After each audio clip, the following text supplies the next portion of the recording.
Welcome back to Spiro Avenue. Thrilled to have you. It's a crazy time in the state of Michigan for a number of reasons, and the biggest one we're going to tackle in a second. I'm thrilled that you're here, thrilled that we had thousands of people come out for the Andy Isaac Show. Well received. Thank you to all of you. Before we get started, quick shout out to our sponsor today, the Smuggler's Son. The Smuggler's Son wine is the finest wine in the world. And if you don't believe me, why don't you just try it yourself? After 10 years, Virgil's Vineyard is introducing a new wine, the California Sparkling Wine for the holidays. I just ordered a couple of these for myself. I've heard it's fantastic. What I can vouch for this Michigan-based wine company that produces out in Napa, but the owner's born and raised in Michigan, is their classic Cabernet, which happens to be over my shoulder. You'll see throughout the show today. The original Smuggler's Son red wine is fantastic, and they're offering an excellent deal for listeners of this program. You can go to their website, virgilsvineyard.com. Get a whole bunch of it. There's not that much of that sparkling. It's very limited release. Get a whole bunch of this wine. Use the discount promo code Spiro for a 10% discount at checkout. This wine is fantastic. You'll have to trust me. You try it. You'll love it. Guaranteed. That aside, wonderful wine aside, which I could spend the whole hour talking about Smuggler's Son. It is that good. We have a major story going on in the state of Michigan today. Michigan is on the grand stage for all in college football. The top story on ESPN.com just a few hours ago, all over SportsCenter, the Jim Harbaugh news. Or maybe it's the lack of Jim Harbaugh news. This visit today was planned well in advance with my good friend across from me. And I didn't know this stuff was going to go down. So Michigan, Ohio State announced today that game's off. Jim Harbaugh goes in front of the media with the athletic director, Ward Manuel, and they are naturally pressed on the contract issue. And they said they're going to wait till the end of the season. I have not known what to make of the Jim Harbaugh era from day one. I have been flailing. I have gotten the Jim Harbaugh era wrong from not only the day it started, but from before it started. And I will tell you, I got a big mouth. I say a lot of stuff. And when you have a show and you're filling content, you say even more stuff. And you're bound to have some doozies mixed in. And my Jim Harbaugh library could end my credibility if that's all you looked at. It's the most pitiful display. And we'll humble ourselves early tonight. I'm going to throw out a few examples. I was terrified of Jim Harbaugh openly as a Michigan State fan. Terrified when the news was out there that they were pursuing him and that negotiations were proceeding back at the end of 2014. So we'll pull out this tweet, me being horrified, and we'll read it for the listening audience that can't view it. Ben, can you throw that tweet up there for audience? This is your boy here, December 17th, 2014. I hate Michigan as much as the next MSU guy, but acting like Jim Harbaugh wouldn't be a terrifying hire is beyond disingenuous. Exactly where I stood. That deal was on the doorstep. It didn't take much longer for them to eventually hire Jim Harbaugh, and my anxiety through the roof. I was a mess. Let's roll the next one. I was in a bad state of mind, and this is back when Michigan State was in good shape. Next tweet, January 17th, 2015, almost a month later. The best hirings in Michigan sports history. Number one with a bullet. Jim Harbaugh to the University of Michigan. And then I mentioned D'Antonio to MSU, Scotty Bowman to the Red Wings, and another doozy, Von D, inside joke, Stan Van Gundy to the Pistons. At least Van Gundy was only number 4. So your boy here, who you love, who you forgive for his trespasses, as he forgives those who trespassed against him, said that Jim Harbaugh was the best hire in the state of Michigan in the history of sports. Pro, college, high school, middle school girls volleyball. That was my position. And I couldn't have been more wrong. The one solace is I wasn't alone. There were 100 tweets we were going through, 100 articles we were parsing through in show prep for this. We'll pull up one. Mike Freeman, USA Today. This is his tweet. This is what he thought right at the end of that negotiation that landed Harbaugh here.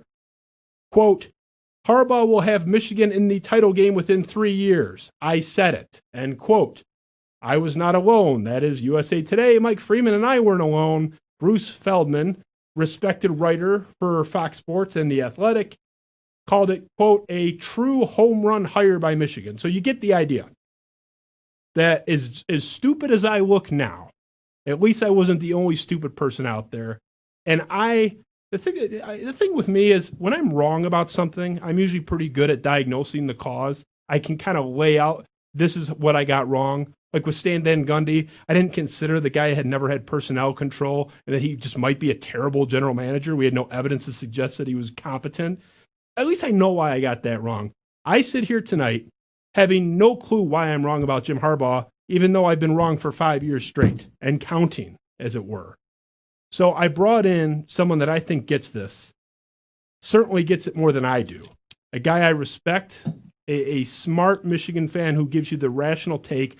It is the only Michigan podcast I listen to. He is the host of the Maize and Brew podcast, SB Nation producer, Anthony Broome. Welcome to Spiro Avenue. Help me make sense of this. How are you? I can't. All right. Good night, everyone. No, it's we're 6 years into this now.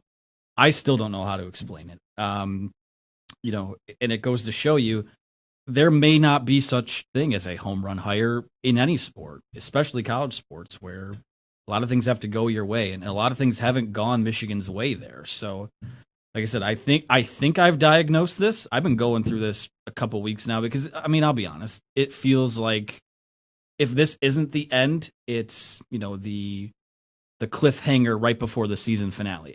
It feels like, especially with what's gone on this season, that change is obviously needed there. And it might just be something that's a bad relationship that's run its course, or just a relationship that's run its course. You said a lot of things have gone wrong. Obviously, we all know it's self-evident that the record against Ohio State is appalling. The record against Michigan State is mediocre at best. So those things are on their face, the evidence for an underwhelming performance. We don't need to really break that down. Like being winless against Ohio State's a disaster. You don't even have to play them to 500. They're a machine. But Mark Antonio beat him a couple times as a huge underdog. But why hasn't it worked? We know it hasn't. But why do you think it hasn't? Where is the breakdown to where they're not having anywhere near the results that were expected by me and so many others?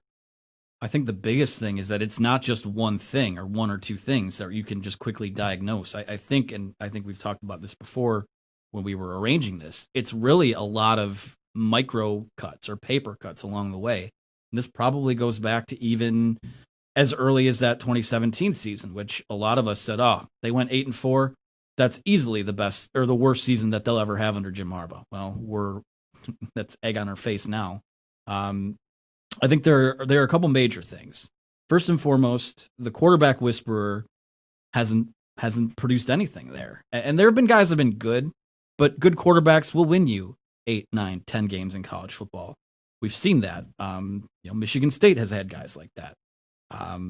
But they haven't had that guy that pushes you over the edge. The only quarterback that's been drafted is Jake Rudock, who was an Iowa transfer, and he had really 4 or 5 good games at the end of the season. So that's, for as much as made about that, there is tons of merit to that.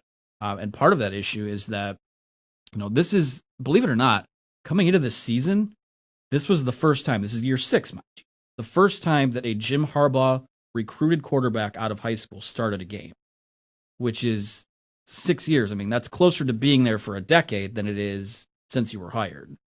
So that's the biggest thing. And I think a lot of it has to go back to the recruiting of the quarterbacks. They brought in a lot of guys where I think they can go, a lot of tools here. But maybe, coaching 3 or 4 years, we're putting this guy in the league. None of those guys have panned out.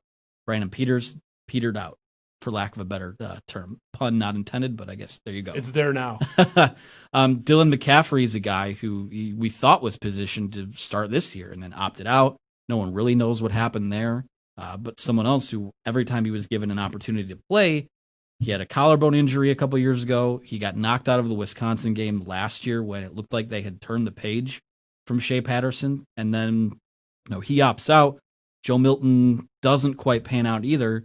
And now you're going to a guy in Cade McNamara who to his credit, is probably the most college-ready quarterback prospect that Harbaugh has brought in. But, an injury happens, and then this COVID outbreak happens, and then you're left with where we are today, where if they were playing this game on Saturday, they'd be starting a fourth-string true freshman quarterback and running out of the Wildcat with, their starting running back and the guy who's playing one of the linebacker spots. I don't understand how all this money that was spent. And to me, you can really break this down to one set of criteria. And maybe this is oversimplifying it perhaps. But just as an outside observer, when they made that hire, they were getting their teeth kicked in by Ohio State for years. Michigan State had taken control of the rivalry in-state. But to me, you can break it down to that Ohio State program. I think that was the benchmark where, okay, maybe we don't play in the 500, but we can compete. Maybe we're in Indianapolis every third year, fourth year. And by that measure, the Ohio State measure, they didn't say it, but that was my perception, was he was hired to get them to that level or close.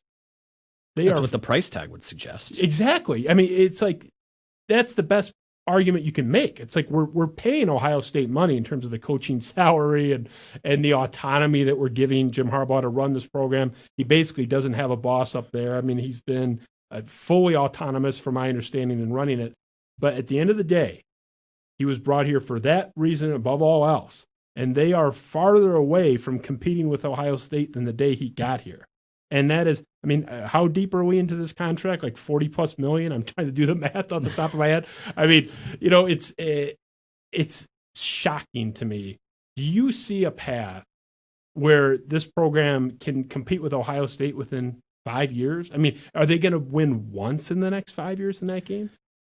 It's hard to say. I mean, it wouldn't have happened this year. I think we're all pretty confident in saying that. Yes. And then next year, probably not. So then you're talking about 3 years from now. I don't see it. It's just that I think the window closed for them, because the 2016 game was definitely a huge turning point in all this, because let's just say you don't go to overtime, you close that game out when you should have. But even the spot in overtime, if that is a fourth down stop, you win that game. That's the rip in the multiverse that changes everything, because you just went into Columbus, beat them, probably go to Indy, and you made the playoff in year 2 under Harbaugh. That changes everything. That's where you're talking about them starting to recruit at an Ohio State, and they're still recruiting even this year. They have a class that ranks, I think, number 9 in the country before they sign on Wednesday, which is a whole other ordeal given what's going on right now. The window of opportunity, it feels like it's not only closed, it's slammed shut, and your fingers are trapped in the window now, because you've had a chance twice now. If someone told you we're going to hire Jim Harbaugh, it's December 2014, within 2 years and 4 years, you're going to go into Columbus with a shot to go to Indy, people would have taken that. And even up until, not only would they have taken that, I think they'd have been thrilled with that.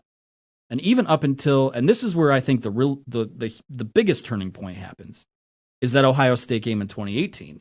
Because if you get off the bus and you even, forget winning the game, you just don't get your, donkey kicked like they did.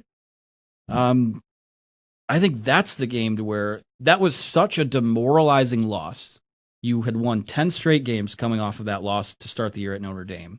And it felt like, 2017 was a step backward, but they were young. They had the quarterback problems. It really felt like that they had gotten that fire back. That was the revenge tour year. And you go into that game as favorites against an Ohio State team that honestly was probably their most vulnerable team, since Urban Meyer was hired. And you just get absolutely lambasted. And since then, it just seems like they're trying to dig out of a hole that it just keeps getting deeper with each setback. So I really do feel like that opportunity kind of passed them by, because even after 2016, you go into 2018, all of the pieces were there. A lot of pro talent on both sides of the ball. That was just, I don't know what happened from Monday to Friday, but they got off the bus in Columbus and the deer in the headlights look was back, and it's something that stayed with them. Since that game, they're 11-10 their last 21 games. The point I was at, and I'm glad you mentioned the 2018 game against Ohio State, because I can only speak for myself.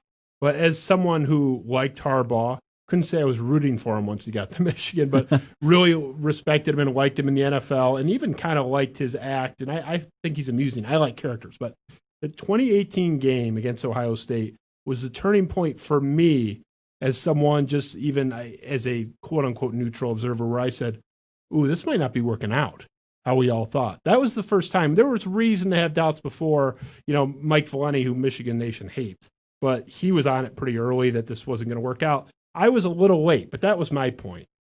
Anecdotal, sure, but the people in my circle really have not backed off this Harbaugh thing working until this year. I don't know who you roll with. I just know who I roll with. I know what my water cooler looks like. My sense is, even 2 years ago, people were still saying, like, he's the guy, we're all in on Jim Harbaugh. Your podcast this year, I mean, if you like Michigan, I recommend it because it'll really make you feel like you have some camaraderie in the suffering.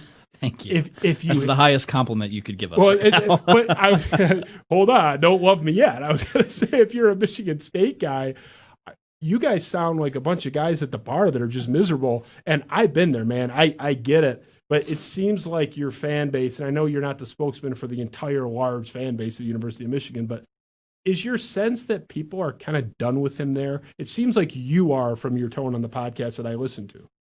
Yeah, I think this is, even coming off of last year, you can make the argument, it wasn't good early. You were switching to a new offense. But as the year went on, again, shocking, until the Ohio State game, improvements were made. And so I was very much in wait and see mode. But when you come out this year, and I get it, the opt-outs hurt, the injuries hurt. What they lost from the roster last year hurts.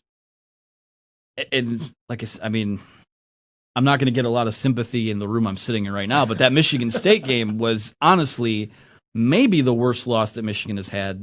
I mean, people will say Appalachian State, but since the Toledo game in 2008, the 3-9 year, so that was a really bad loss. And I think that was the breaking point for a lot of people. And then that's where I really do think the tide started to turn after that game, because they were always the people that said, he's graduating kids at a high rate. They're winning 9 to 10 games a year. I mean, there are probably 10 schools in the entire country where that's not acceptable. And things were pretty stable there. And just the way they've looked this year, they'll say Monday through Friday practices are great. Guys are showing great effort. It just, you don't see that on the field. There's a disconnect between what's happening during the week and what happens on Saturday. And that the gap this year, it's been alarming. And when you've been on a roster, some of these guys were on the 2016 team. You've seen that loss at Ohio State. You've seen losses to Penn State, Michigan State in 2017. You were on the 2018 team. You lost 4 games last year. I think at some point it just kind of snowballs on you. And what I've seen is even the most level-headed and people I really truly do respect and look to them for being level-headed on things, they just kind of want this to be over. Honestly, that's where we're at right now. There's very few people who I think, if you want Harbaugh to return, that can really justify why that should be the case right now. And I don't know what the argument is. I mean, you see this moving of the goalposts that, we've talked about on this show repeatedly, where, Joe Klatt, other Jim Harbaugh apologists will say, oh, he's got him back to that 9 and 10 win plateau. That's what they always were. They were never supposed to be more. The whole point of hiring Jim Harbaugh was to get beyond that. That wasn't what they signed up for. No, that's not what they signed up for. That's not what they sold. That's certainly not what they paid for. I would be pissed if I were a Michigan fan. But this idea that it's unreasonable for the University of Michigan fan base to have any expectation of making the college football playoff is insane. Is Michigan State, my dear Michigan State Spartan program, a better brand, a better program than the University of Michigan? I would love to lie to you. I would love to tell you that we have a bigger endowment. Not true. That we have a better history. Also not true. Michigan is a better brand with deeper pockets. And Michigan State got to the college football playoff and beat 2 very high-end Urban Meyer teams, both of which, but for that loss against Michigan State, would have been in the playoff and it could have won the whole thing. I mean, Ohio's one of them. Ohio State was right before the playoff. But Michigan State denied an undefeated Urban Meyer team twice for playing for a national title. And that's Michigan State, the pesky Spartans. So if we can do it, why can't you? The answer is you can, or you should be able to. Am I crazy? You would think that, they say a broken clock is right twice a day still. So you would think that, again, that's where it's so frustrating that, that game in 2016, for as much as we talk about the spot and all that, I think Michigan had like 5 total yards of offense in the fourth quarter of that game. Yeah. That's not, you have to do a better job. And when I go back and outside of this year, which has been a total disaster from top to bottom, you go back and you look at a lot of these losses or a lot of the problems that they've had.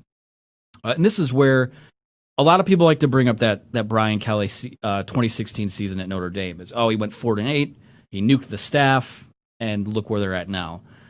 They played competitive games that year, and they needed to shake things up. They did, and obviously they are what they are now, pushing for what would be their second playoff in 3 years. The problem with Michigan this year is that it's been a culmination of all of the self-inflicted wounds that really have been building up over the last, you are what your record says you are. You're 11-10 over your last 21 games. So that's just kind of, it's the common refrain I keep using these last number of weeks, but it's where we're at right now.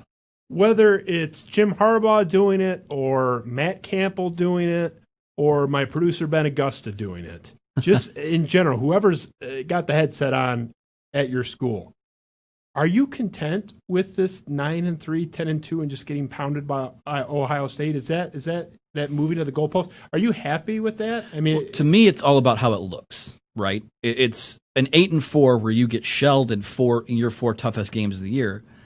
I don't want that. But if Michigan is truly saying, or if the message is, listen, we're not willing to get in the mud with some of these other teams, we're going to be that 9 or 10 win team.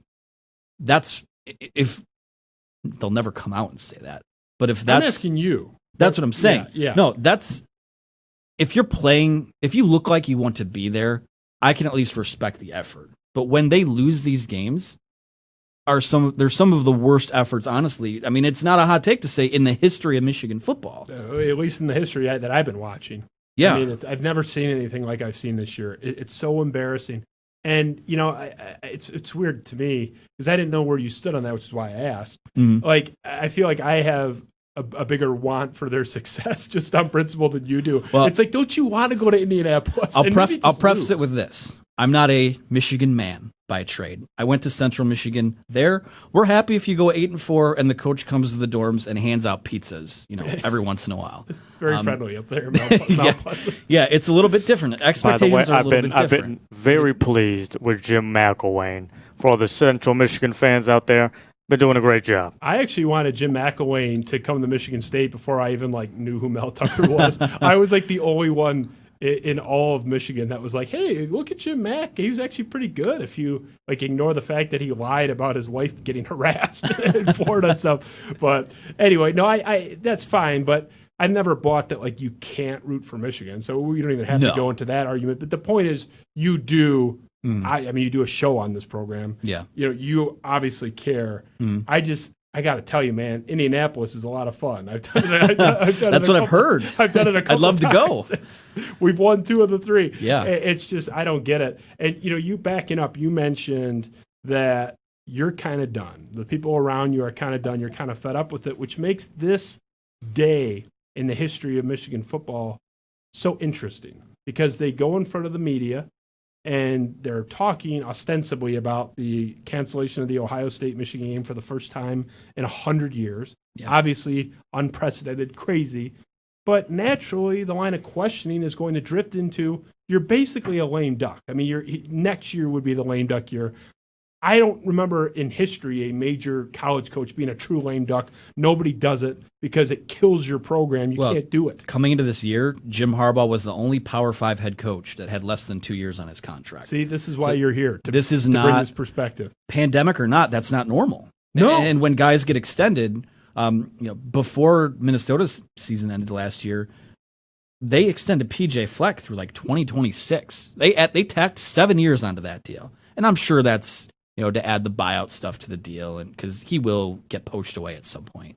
But when you're extending coaches, it doesn't happen this late, and it doesn't happen under the terms that are currently being rumored or reported, which is that a 3-year deal is reportedly on the table. They wouldn't address this today. Obviously, it was all about the COVID stuff.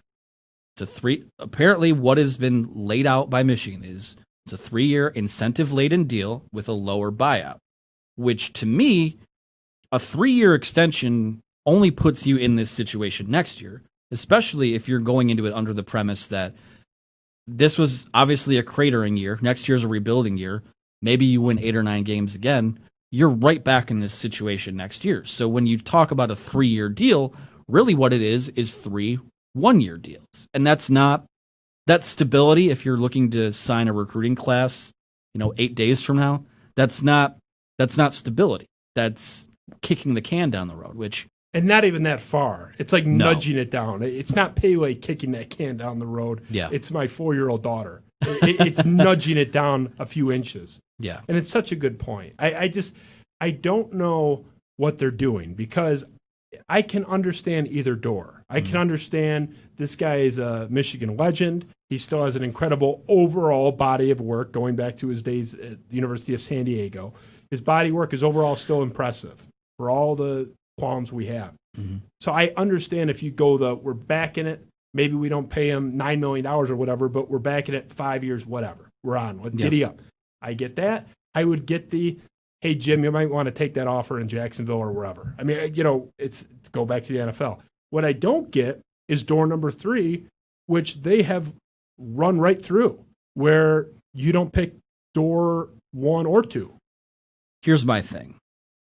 If the idea is that you were always going to extend, why are you waiting? Why now? Yeah. And I get because I said this on our show over the weekend, is that, so if I get that they were talking during the pandemic, they had something on the table, and then when it started, it got pushed to the back burner. I get that. There's probably a PR hit you take with that. But if he's your guy, you swallow that, because you're Michigan, and despite losing whatever it is, $60, $80 million they'll lose this year, you can stomach that.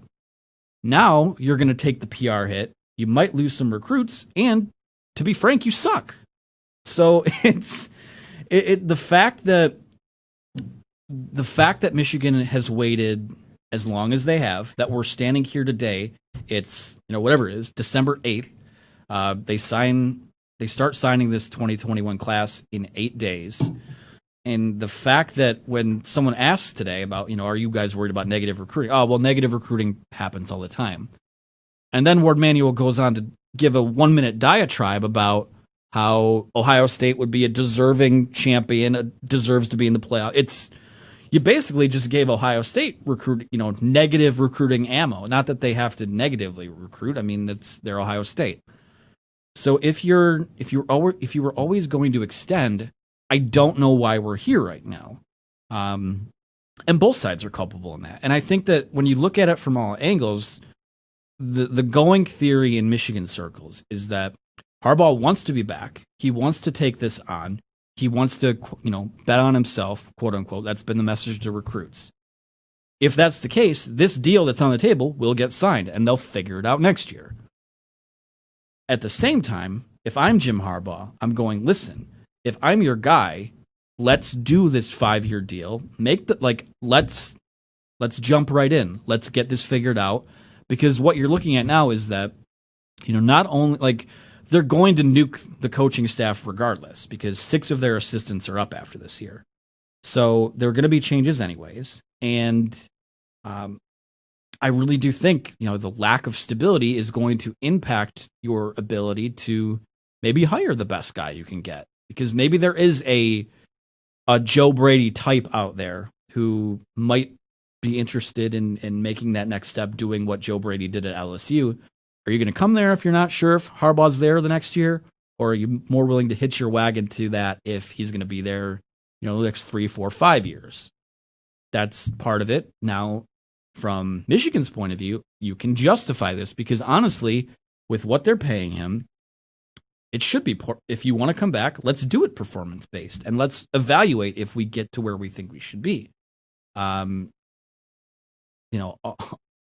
Be that as it may, what this really feels like to me, and this is just, I don't have inside info on this. This is me reading tea leaves. This feels like one of those high school relationships where both sides is afraid to make the first move. And I think that's what we're dealing with right now. And I'll go on the record today. I think Jim Harbaugh will be coaching there in 2021 and probably longer. But with each day that passes, it feels like it gets a little bit less likely. Because if the deal's on the table, like I said, with each day that keeps going, you get closer to having to sign that class. And I'm sorry, I've seen it happen at other schools. It's just not cool to sign guys and then make that decision, because then guys don't really know what they're signing up for. Yeah, and nobody at Michigan State would ever do that. Our football coach is a stand-up guy that would never leave kids high and dry. Now, you made an interesting point with which I had never considered, the recruitment of ancillary staff, coordinators, even position coaches, and that being less appealing. Ward Manuel saying, negative recruiting happens everywhere. That's not an excuse to make it easier for the people doing it. No. And they have done that. And the fact that they haven't had this buttoned up one way or another, hey, look, I know there's COVID going on.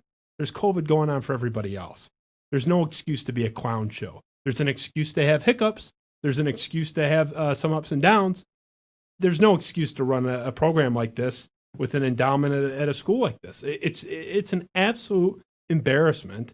I should love it, but I'm kind of mad on principle. It's like, can you please figure this out? I don't know how they don't have a better idea of where this is going. You said you're done. You said what you think is going to happen, that he will be back probably on one of these kind of rolling over 31-year deals. That's what you think will happen. What do you want to happen? Do you want him back? I've written this, so I'm not breaking news here or anything. I think it should come to an end. And I think it's worth, if next year's going to be a rebuilding year, I'm taking that chance on someone who can inject life into this program. Because, and this is where it gets complicated too, because COVID's here. Like, we don't know. I know there's supposed to be a vaccine in the spring.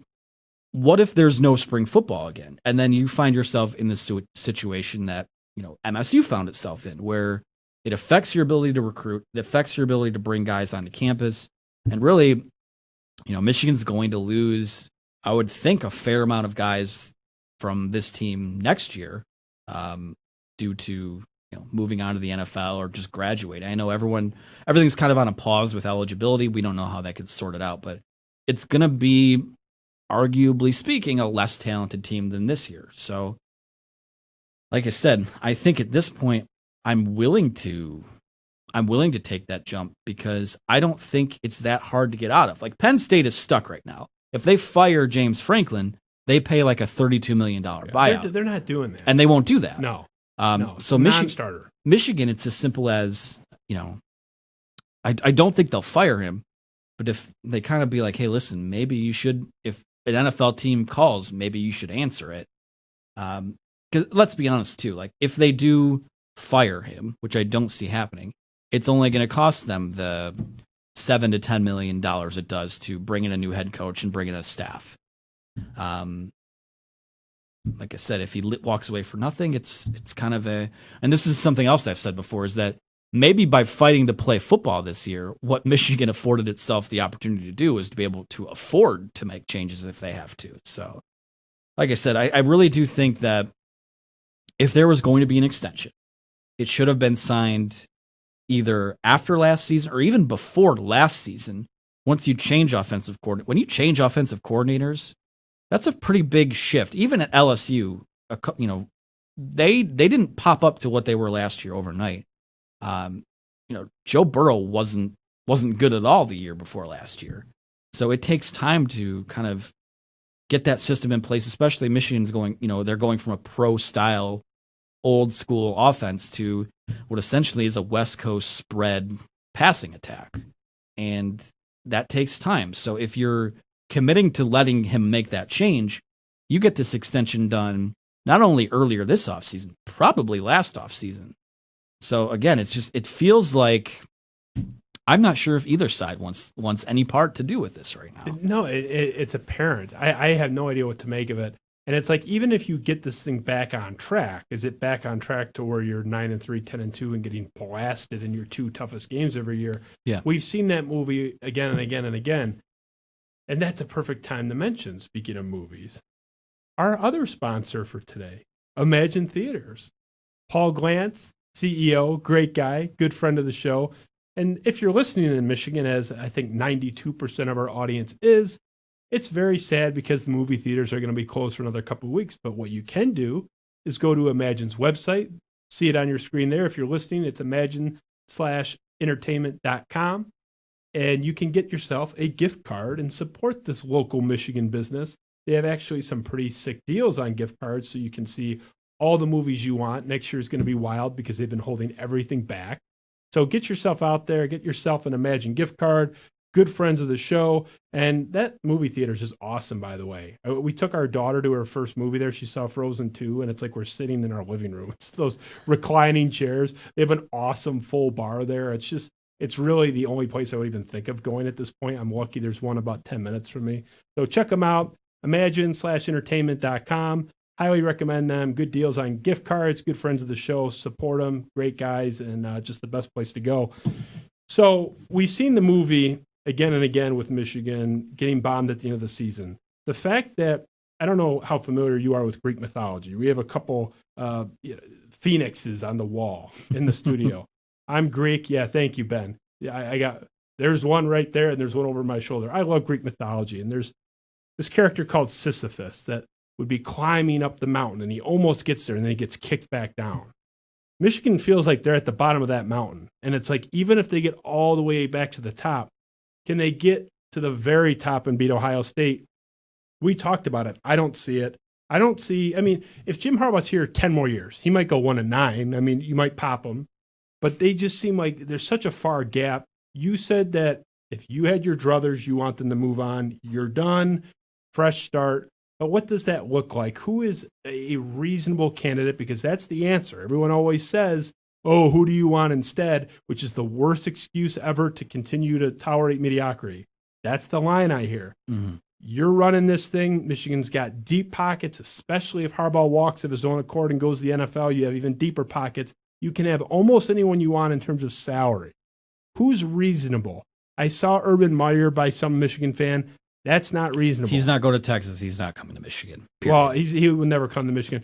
The other name, and not to jump into your chair, but I'm hearing Luke Fickell. Luke Fickell hates Michigan. I would be stunned. Less stunned than Urban Meyer, but I think those guys are non-starters for this conversation. You can feel free to disagree. But who is the guy? Is it Matt Campbell?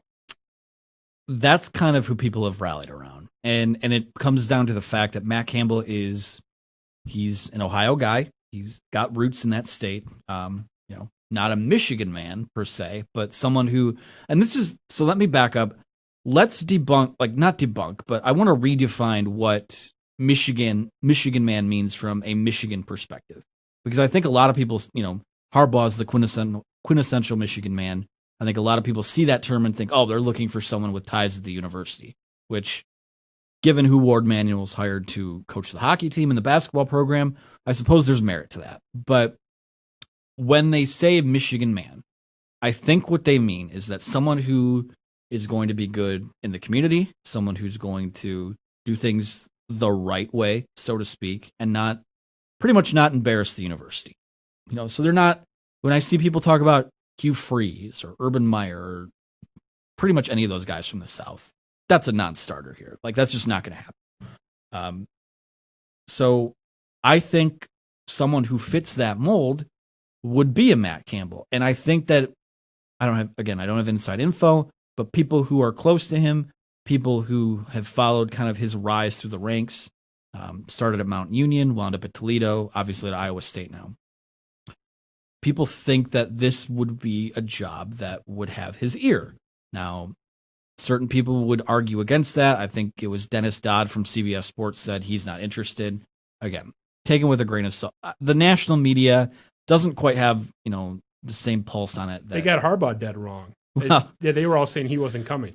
Sure. Ian Rappaport said that was ridiculous, and Gil Brandt said that they were looking at David Cutcliffe, Yeah, and that's the I famous forgot one. about it. Gil Brandt's like 138 years old. I know. I mean, he's got to dictate those tweets.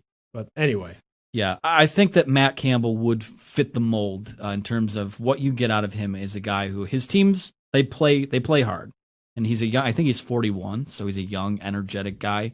There's probably some juice there, and he's turned down. I think he turned down Florida State, so he's been willing to turn down some of these bigger jobs that have come open because he's waiting for that right fit. I do think he would like to probably be, based on what I've read, what I've heard, he would probably like to be at one of those big, Midwestern schools like a Notre Dame, like Michigan, or if Ohio State ever came open, something like that, which I don't see happening now. The thing about Matt Campbell is that, and people always, well, why do you want him? He's never won anything at Iowa State. People don't understand. Like, I think this is year 4 or 5 for him at Iowa State. If they beat Oklahoma in the Big 12 title game, which again, we'll see what happens, but they beat him once this year already. That's the first conference title that Iowa State has won in football since 1912. And we're talking about Iowa State. Like, that's a program where they've been throughout their history, Kansas level bad, Rutgers level bad. And what you see from him is a guy that usually takes, based on recruiting rankings and a metric called S&P Plus. His teams usually outperform their recruiting rankings by about 15 to 20 spots, which if you're going to beat Ohio State, you have to win with less talent than them. And he's beaten Oklahoma. He's beaten Texas, which again, Texas isn't what they've been, but they still recruit by rankings, which that does. Can we say this too? The recruiting rankings matter. If you're looking to be a team that competes for college football playoff spots and things like that, you have to, like, most teams that get to the playoff have usually stacked up consecutive top 10, top 5 classes. And that's why, Alabama, Clemson, Ohio State, Oklahoma kind of have a monopoly on all of this right now. So again, you're looking at a school like Michigan, what it's going to take to beat Ohio. And again, anyone you hire, you can't bring them in with the assumption they're going to win the Big Ten and beat Ohio State, because they haven't beaten Ohio State since 2011, the Luke Fickell year, and they haven't won the Big Ten since 2004. So anyone you bring in, that's what you hope to get to. That's what you're building to. But I don't know if that can necessarily be the expectation. Ever? You can't ever expect to win the Big Ten? You should expect. Michigan, year 4 for whoever they hire? Michigan, with the resources it has, should expect that. But you can't expect, like I said, home run hires, it's not going to happen. I'm talking more the fans than the university. Like, Ward Manuel, the Michigan athletic department, whoever's helming that, should hold them to the standard that he holds all of his other programs. Michigan, the other sports are pretty consistently competing for Big Ten titles. Really, the only sport that doesn't, or one of the only sports that doesn't, is what happens to be the flagship sport of your school. What it's going to take is kind of it's going to be the culmination of what maybe is a special guy that you get lucky with, and a special group of guys that are able to turn the tide. And like I said, I think when you look at what Matt Campbell's done in terms of his team's outperforming the talent he's bringing in, that's probably your best shot at doing that. But again, it's almost like I'm getting weirded out by that being the guy that everyone wants now, because 6 Decembers ago, everyone wanted the guy they have now. So, and that doesn't mean it's related, but like I said, when people talk about Matt Campbell, I do think that he would probably be the most qualified guy, the guy that probably checks the most boxes for Michigan, and that I think would make the most fans happy. Yeah, and he's a weird-looking guy, so he would fit in Ann Arbor too. But sorry, but this is the Michigan State space. But, that's okay. I know you have a brand. It's cool. Right. I bring the Michigan guy on. I have to cater to my half of the aisle at least once. No, but the name that no one's talking about, and this is like the hottake.com, but I'm glad his stock is so low right now, because I would actually be afraid of him, is PJ Fleck. Minnesota is terrible this year. Mm-hmm. This is a weird year for a lot of programs. Penn State, I mean, is there a bigger and better example than Penn State? Right. James Franklin, I'm not a big fan of his. I think he's kind of overrated going into this year. Now maybe not so much, but like he's not this bad. That program's not this bad. I'm glad that PJ Fleck is down because that's what I think Michigan needs, kind of like that. And Matt Campbell's kind of cut from that cloth too, younger, energetic. I think that's what they need. The difference would be that Matt Campbell doesn't read everybody poops to his team to get them motivated. Oh, that's fair. There are some key distinctions there. Yeah. But no, honestly, I don't know where they go, and I think it's a fair question to say, if not Harbaugh, then who? Because, as you mentioned, that was the home run hire. That was the cannonball shot into the universe, and it hasn't worked. But it's weird. I mean, I said the same thing to your co-host and a good friend of mine, Chris Castelletti. I think I kind of believe in Michigan's potential more than you do. Just the institution and the infrastructure and anybody with deep pockets. I still think everything is there in place for that. Yeah. Why can't they? We've seen Michigan State with half the resources do it. Yeah. I think it can be done. I just don't know where they go.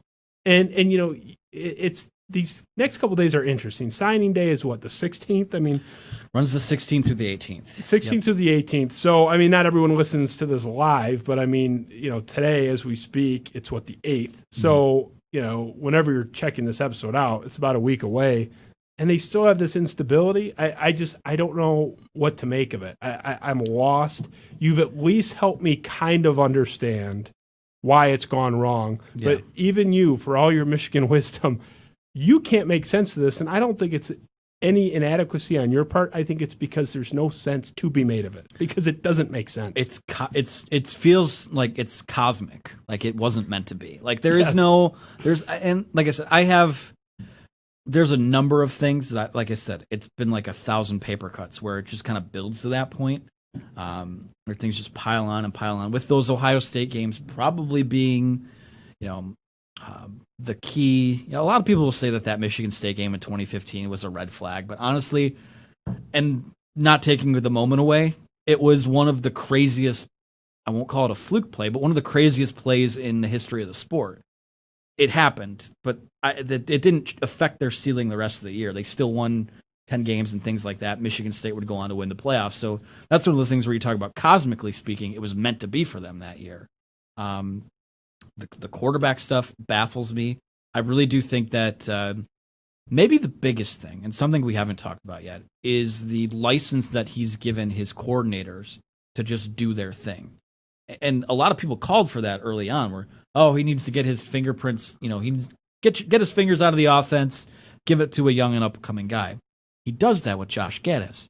Josh Gaddis totally looks in over his head. They don't know what they want to be. It seems like they have, an advantage on the edge when they try to use those guys. They still try to hurl guys into the line of scrimmage for a gain of 1 or 2 yards on first down. They don't know what they are on that side of the ball.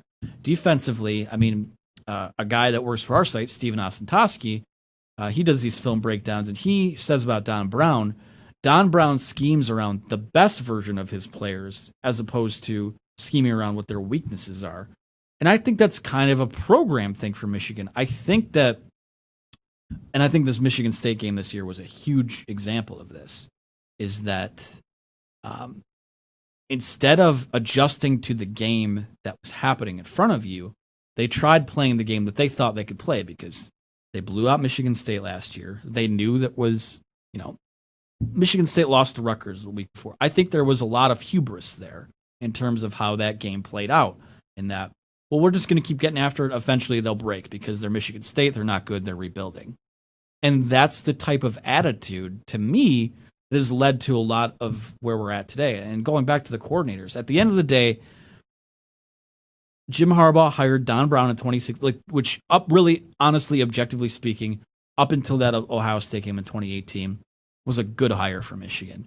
But all that Jim Harbaugh really did when DJ Durkin left for Maryland was say, hey, I want...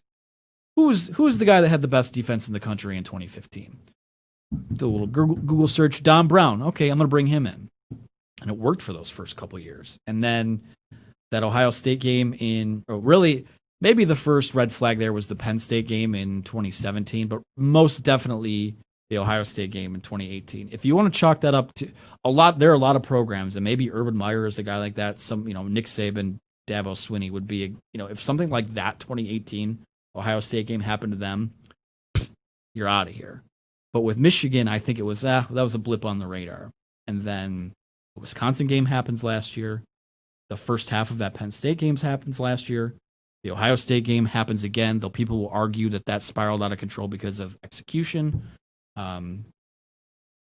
It's just, if I think they're one of their biggest problems, and part of the reason why their defense is cratered this year is because I think they had a chance to move on from Don Brown after last year and didn't.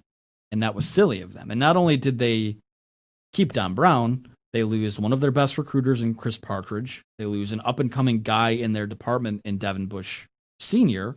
They go down to join Lane Kiffin at Ole Miss. And you bring them in with guys who, Brian Jean Mary, who had been a defensive coordinator before. But again, the linebackers have looked terrible this year. Bob Shoop, who is a former defensive coordinator, isn't even with the program right now. He's at home, and we don't know what's going on there. It might be health related, so I don't want to pile on that higher, but it hasn't worked. The license that Jim Harbaugh has given his coordinators, he's a very loyal guy, but he has made changes when he's had to. It's one of the things, people talk about how he's such a stubborn guy. I do think when changes needed to be made, they made it offensively. They moved on from Tim Drevno. They went with Josh Gaddis. But then here's Gaddis too, where basically how they hired him with a last-minute phone call to pull him away from Maryland and joining Mike Loxley. So it's like you've given license to guys who are not holding up their end of the deal. And at a certain point, 6 years into that, if you want to change coordinators after year 3, year 4, I get it. After year 6, you're completely culpable for that. And I think that's a big reason why we are where we are right now. And I think him being back, if that is the case, as you're predicting, it has to be conditional on massive changes to that assistance. Yeah. I mean, you agree with that, right? It'll happen by default because I think 6 of those guys are up. And a couple of those guys you want back. Ed Warner is one of the best offensive line coaches in the country. Michigan's offensive line hasn't been great this year, but they've been playing. They lost 4 guys to the NFL, and they've been playing freshmen and true freshmen. Redshirt freshmen and true freshmen due to injuries. I can give that guy a free pass because you know what? Those guys will probably be pretty good pretty good next year. Everyone else, I mean, the quarterback's coach, Josh McDaniels' brother, Ben McDaniels. Jay Harbaugh, his son, is coaching the running backs. He's not going to fire his son. He might move him around. This isn't draft day. This guy's fired his dad. Yeah, changes need to be made. Don Brown, you're gone. Defensive line. So Greg, this is the other thing. Greg Madison leaves for Ohio State in 2018. After that game in 2018, which is kind of salt in the wound of what happened anyways. They haven't had a true defensive tackle commit since Greg Madison left. Their defensive talent is just not what I remember it from the first half of the Harbaugh run. I mean, you see like Rashawn Gary. And, I mean, I know he came in the Peppers, right? I mean, Peppers was a Hoke guy. Yeah. But just the personnel does not instill any fear at all, whereas before it did. And I know the recruiting rankings have been overall strong. And you mentioned that. I'm just not seeing it manifest on the field. So whether they just were overrated prospects or if the development hasn't been there. Player development has been a problem. And something's missing. This probably goes into what is the other thing that's kind of where we are today is that the 2017 class that was the Donovan Peoples-Jones class. They had a 5-star defensive tackle commit in Aubrey Solomon. You go through and you look at all of the guys. I think half that class never made it to their senior year at Michigan due to either going to the NFL, transferring out, not being able to retain them. And the guys, again, a lot of these 4-star guys, which that's when you're a program like Michigan, the 5 stars are great. You expect them to be good. The 4-star guys that they've hit on or that they haven't hit on has been a big problem too. So I think really across the board, the recruiting hasn't been great in a couple key areas, and really where their deficiencies are this year, defensive tackle, cornerback has been terrible the last couple of years. Again, it's just there are problems.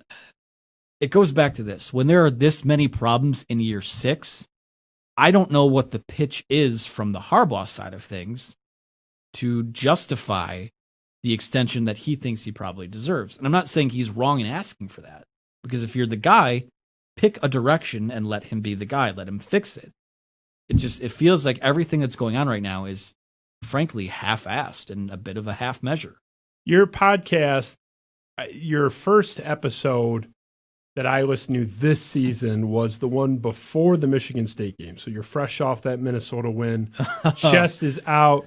You guys were unanimous in your position, as all of America was. I'm not picking on you. Yeah. That like Michigan State had no chance in that game. Sure. And honestly, like I've listened to every episode you guys have done post game since, and it's been like this slow descent. It's like every stage of grief. Like, at first you were mad, and then it's like denial, and now you're kind of like, oh yeah, fuck it, Matt Campbell, let's go 8-4. I mean, who cares? But you are at the accepted state. It's just, you guys have good content. I don't listen to it just for the pure show and pride of that. But I wouldn't blame you if you did. I'm not saying that's not a part of it at all. But you and Chris, I actually like having a perspective that's rational, because like we talked about a little bit before the show, my fan base is nuts. A lot of the people that interact with me in our fan base hate me. There was a case where a kid that was, I'm not going to name him, he's like 17 years old, but was a recruit that had committed to Michigan State a few months into the offseason, cornerback guy from Florida. And he was trash talking Michigan on Twitter and basically insinuating that it was a guarantee they were going to win Paul Bunyan back, and just wait until U of M sees what we got for him. And I had a tweet out there just saying like, hey, can everyone calm down? Like, they just beat us by 500 points the last time we played them. Like, can we just tone it down? Didn't call him a name or anything. The guy's a kid, but it's just everyone was embracing this recruit who later reneged on his recruitment and ended up going to South Florida instead. But it's like our fan base is so toxic in its own way. And if you are even a rational person, your own people hate you. So I respect what you and Chris Castellani is the same way. Good friend of mine, good friend of the show, has been on here. Your descent into madness and then eventually acceptance has been interesting to see. But I just want to say, I mean, I respect what you've done this year. I respect your honesty. You are one of the good ones in your fan base and one of the rational ones in your fan base. I appreciate that. And I'll also shout out, Luke Giardi, who is, yes. I have given him full reign into taking the reins and keeping us on track and kind of steering that ship there. Because I think if it was just, now me and Chris are doing basketball podcast on Sunday nights into Monday now, that's a little happier to talk about. But when things have been as charged as they have with football, cooler heads have needed to prevail. And I think he does a great job in helming that show as well. So I would shout him out. And the thing I'll say, I mean, it wasn't planned like this, but all three of us are, I know I poked fun at CMU earlier, but all three of us are guys that didn't go to Michigan, but, grew up Michigan fans. I'll be transparent about it. I grew up in a house where my dad rooted for Michigan and Michigan State because he didn't go to either school. He just wanted to watch a good product. And I always gravitated more to Michigan, but I do think that always helped me look at things objectively and, call it for what it is. And the thing of it is, I think a younger me and a me who maybe hadn't gone through, like I said, the pandemic itself has added several layers of perspective to, what ultimately is a silly game. I'm really proud of how we've, and not to pat myself on the back, but I'm proud of how we've handled that as a show.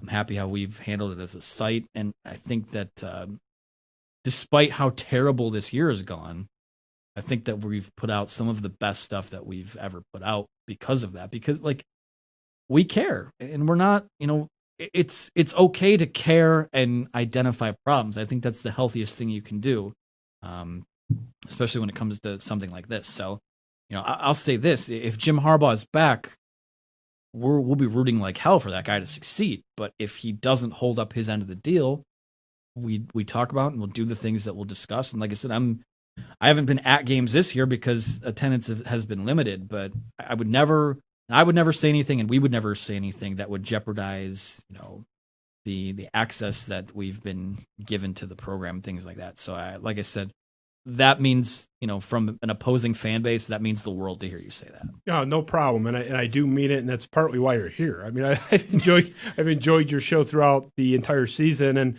I have to admit, I hear the world's smallest violin playing in the background, like for some of these episodes, because you guys are just. You did an episode, I think you were solo. I don't know if it was even like the show or if it was just you doing a reaction, but it was 20 minutes of you saying, I got nothing for you. I don't know what to tell you.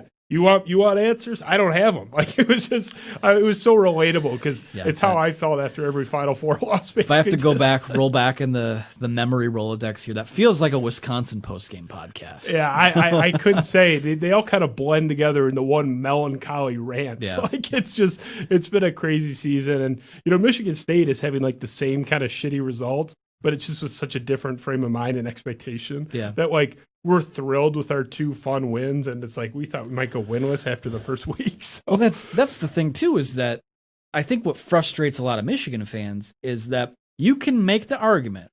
I don't know if I necessarily feel this way, but you can make the argument that the 2 wins that Mel Tucker and Michigan State have this year are 2 bigger program building wins in terms of selling a vision, selling what you can be, than Jim Harbaugh has had since 2015.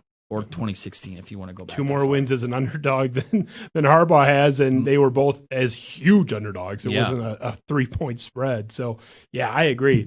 I'm going to get you out of here in terms of the Harbaugh stuff. We do a fun little thing. We call it the speed round. Okay. This is a little lighter. You can sit back, take a breath. You don't have to worry anymore about the Michigan Jim Harbaugh deep dive. Oh, good. I've been living in that for several weeks now. I know. You gotta do a podcast on like cats or something. You give yourself a mental break. So we're gonna rip through. It's not word association. You can say 1 to 3 sentences on each thing. Just kind of your reaction. Some will be questions. Some are just gonna be a name or a topic. Okay. Kind of your stance, what you think on them. We'll start first up. A familiar name in our circle. Coach Mark D'Antonio.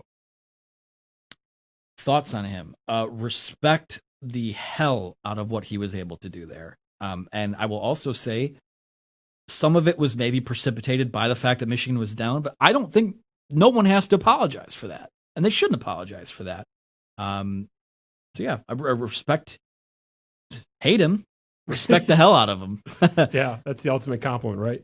Well said. All right, moving on to your side of the aisle. John Beilein, former Michigan basketball coach. I mean, as far as that goes, I mean, you could put a statue up of him right next to Bo Schembechler, and it would be, I think he's every bit as important to modern success in athletics for Michigan. John Beilein was, I mean, given how they recruited, just a total class act, did it the right way, and didn't come out of it with a national title, but was never expected to, so to speak. So love that guy. I don't know any Spartans that hate him, which is bizarre because we're so inclined to go that way. But Michigan State fans respect him. One of the best 5 to 7 tacticians when he was active in college basketball, for my money. So, yep, I like John Beilein. This will be a little more sadness for you. Ben is editorializing with the image of Appalachian State, not to prejudice you.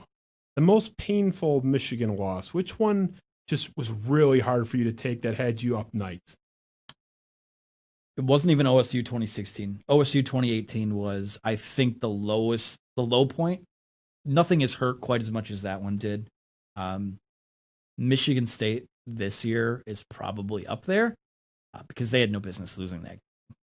And that actually might be the one, given what happened the week before. So not to correct you on your own answer, but I was surprised that you said 2018 Ohio State, because as a person that's been on the wrong end of a lot of shitty blowouts, I will say, as bad as they are, they don't have me tossing and turning. Like, the things that kill me are Butler 2010, no foul called on Draymond Green, with the Gordon Hayward play. Like, we're one play this way or that way makes the difference between a title and nothing.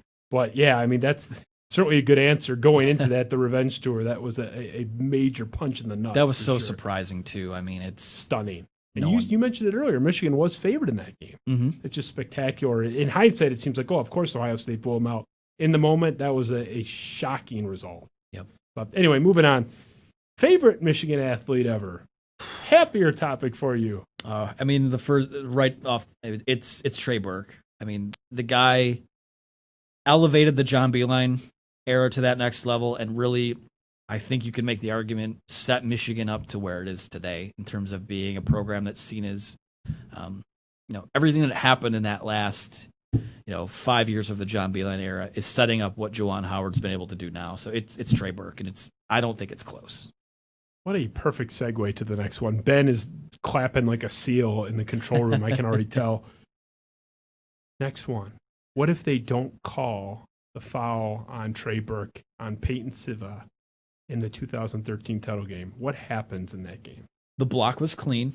I'll just say that right Everybody agrees with that. I've never heard anyone argue otherwise. The picture's right there. Yeah, for those that are watching. I mean, very quick breakdown. About 5 minutes left. That game, Louisville, I think, was up by 2 or 3. Mm-hmm.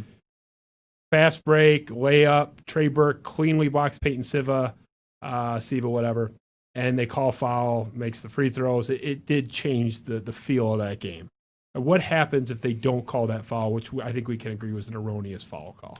Yeah, I think there was, a lot of people, that didn't happen as late in the game as a lot of people seem to recollect that being. I think there were still 5 or 6 minutes left. It was about 5 minutes left, yep. Yeah, that was a huge momentum-changing call, especially after everything that led up to that point.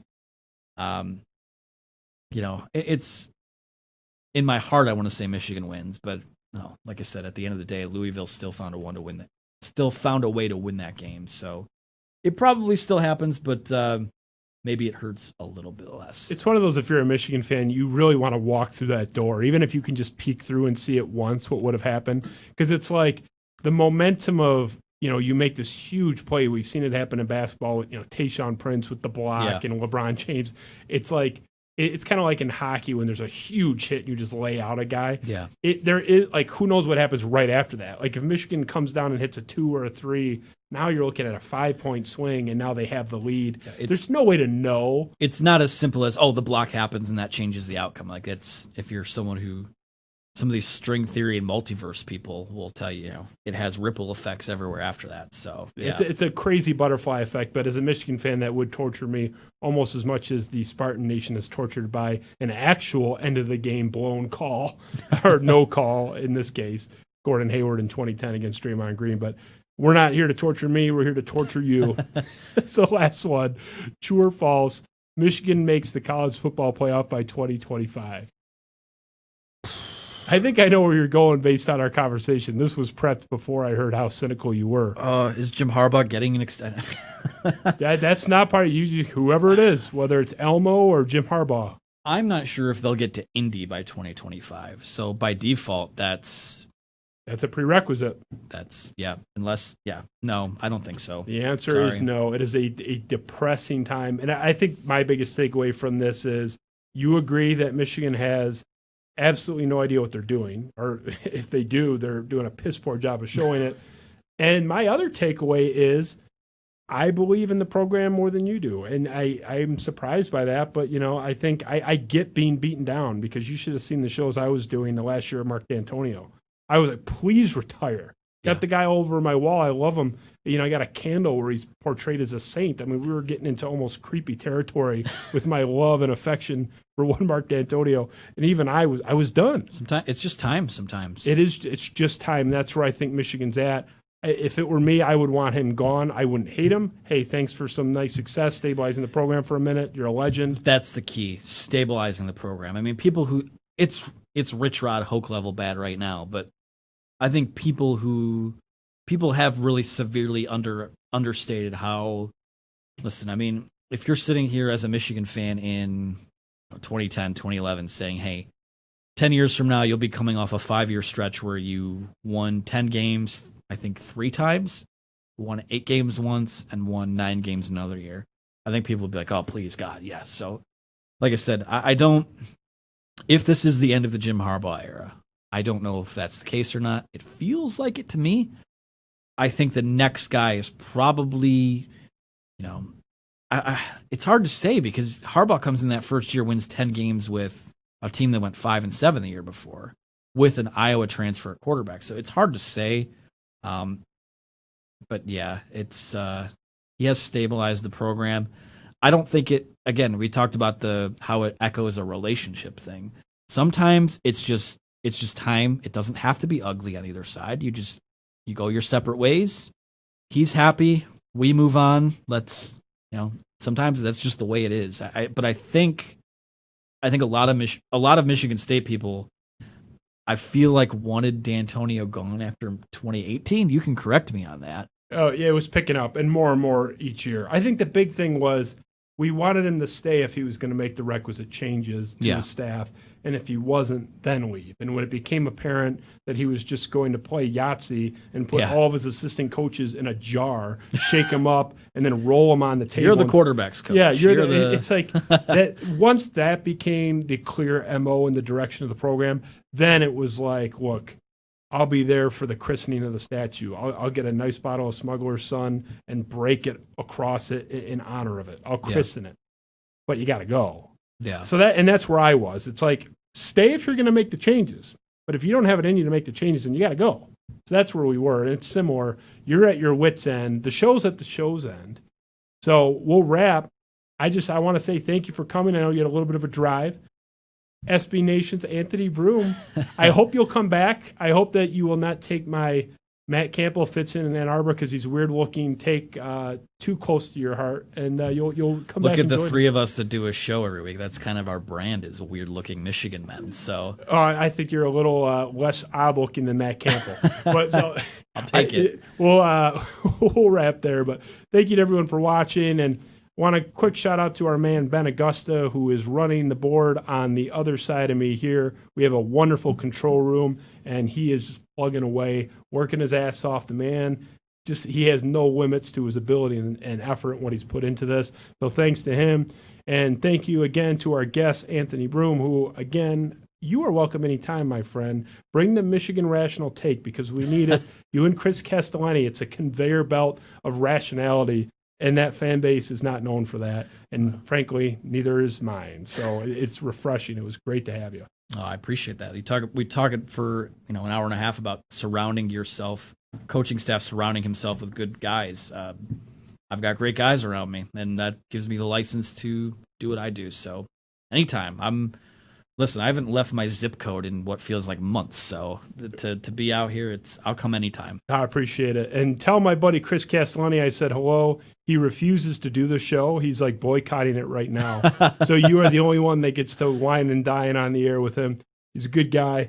Special thanks to our audience. Our graphic designer, Eric Williamson, is awesome. Hopefully he's in his boxers on his couch watching this.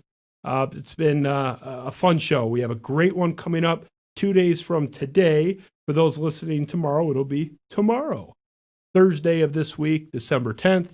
Mike Stone, 97.1 The Ticket, joining us. This is a guy that I have wanted across from me for years. He is a Detroit radio legend. He's a guy that I have made fun of a lot over the years. We are going to unearth some old tweets from when I was making fun of him, and he is going to call me a jackass. So that should be interesting. I like guests that come after me because sometimes I deserve it. And Mike Stone is not going to be pulling any punches. So if you like seeing me get clobbered, catch that show on Thursday because Mike Stone's bringing it from what I hear. So Justin Spiro, Spiro Avenue Show. We'll see you in a couple days. Thanks for tuning in. Thanks again to Anthony. Thanks to all you out there for watching. Our sponsors, Smuggler's Son. Get yourself a bottle. I'm going to send our good friend Anthony home with one. There you go. He said he likes a good red. Enjoy it. Take it home. Enjoy every glass. Thank you to Imagine Theaters. This has been the Spiro Avenue Show. We will see you in a couple days with Mike Stone.